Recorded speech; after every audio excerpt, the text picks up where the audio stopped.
बहुत पुराने समय की बात है, जब एक भयंकर महाप्रलय हुआ। तब पूरे ब्रह्मांड में कुछ भी नहीं बचा था। चारों तरफ सिर्फ पानी ही पानी था। तभी उस शून्य में परम शक्ति ने अपने एक अंश के रूप में भगवान नारायण को प्रकट किया। उस समय पूरे ब्रह्मांड में सिर्फ वही थे जो जीवित थे। फिर सृष्टि बनाने का विचार आया। भगवान नारायण की नाभि से एक कमल निकला और उसी कमल से ब्रह्मा जी का जन्म हुआ। ब्रह्मा जी ध्यान में बैठे और उन्हें सबसे पहली ध्वनि सुनाई दी, ओम। यही ओंकार पूरे ब्रह्मांड की मूल ध्वनि मानी गई। लेकिन एक और शक्ति थी जो न कभी पैदा हुई न जिसे किसी ने बनाया।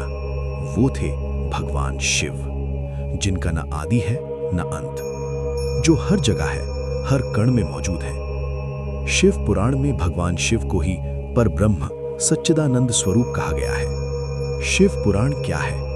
हिंदू धर्म में 4 वेद और 18 पुराण बताए गए हैं। इनमें से शिव पुराण को बहुत खास माना जाता है।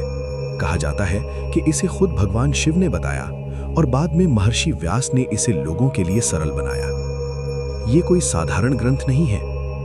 ये मन को शांति देता है, भक्ति बढ़ाता है और जीवन बदल सकता है। कलयुग की समस्या। शौनक मुनि का सवाल।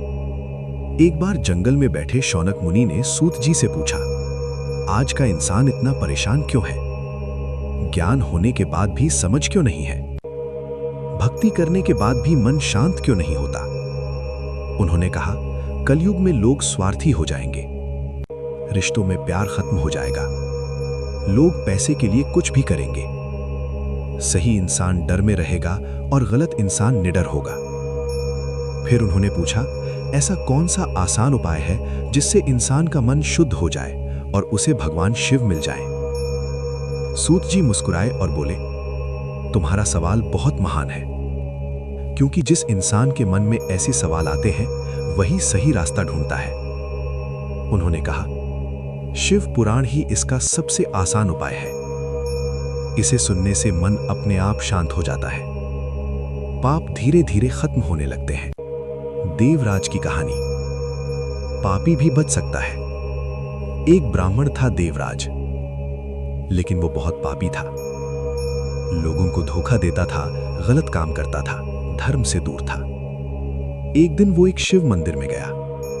वहां उसे बुखार हो गया और वो वहीं लेट गया। उस दौरान वो रोज शिव कथा सुनता रहा। 1 महीने बाद उसकी मृत्यु हो गई। यमदूत उसे लेने आए, लेकिन तभी शिव के गण आ गए। उन्होंने यमदूतों से उसे छुड़ा लिया और सीधे कैलाश ले गए। मतलब सिर्फ शिव कथा सुनने से ही उसका उद्धार हो गया। चंचुला और बिंदुक की कहानी। एक गांव में बिंदुक नाम का ब्राह्मण रहता था। वो बहुत पापी और गलत रास्ते पर था। उसकी पत्नी चंचुला बहुत अच्छी थी, लेकिन पति के कारण धीरे धीरे वो भी भटक गई। बिंदुक की मृत्यु हो गई और वो नर्क में चला गया। फिर वो पिशाच बन गया। चंचुला का परिवर्तन। एक दिन चंचुला तीर्थ पर गई। वहां उसने शिव पुराण की कथा सुनी। उस कथा ने उसकी जिंदगी बदल दी। उसे अपने पापों का एहसास हुआ। उसके अंदर सच्चा पश्चाताप जागा। वो रोने लगी और बोली, मैंने बहुत पाप किए हैं, अब मेरा क्या होगा? तब एक ब्राह्मण ने कहा, सच्चा पश्चाताप ही सबसे बड़ा प्रायश्चित है। शिव कथा सुनने से मन पूरी तरह शुद्ध हो जाता है। शिव की कृपा। चंचुला ने पूरी श्रद्धा से शिव पुराण सुना।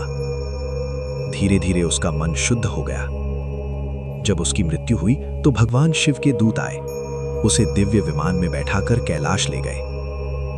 वहां उसने भगवान शिव और माता पार्वती के दर्शन किए और माता पार्वती ने उसे अपनी सखी बना लिया। पति को बचाने की इच्छा। चंचुला ने माता पार्वती से पूछा, मेरे पति बिंदुक का क्या हुआ?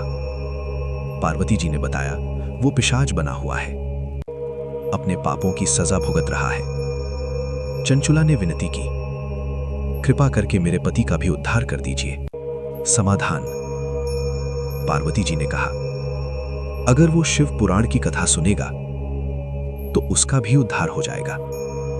फिर उन्होंने एक गंधर्व को भेजा जो उस पिशाच को शिव पुराण सुनाए। निष्कर्ष, शिव पुराण सिर्फ एक किताब नहीं है, ये जीवन बदलने वाला ज्ञान है।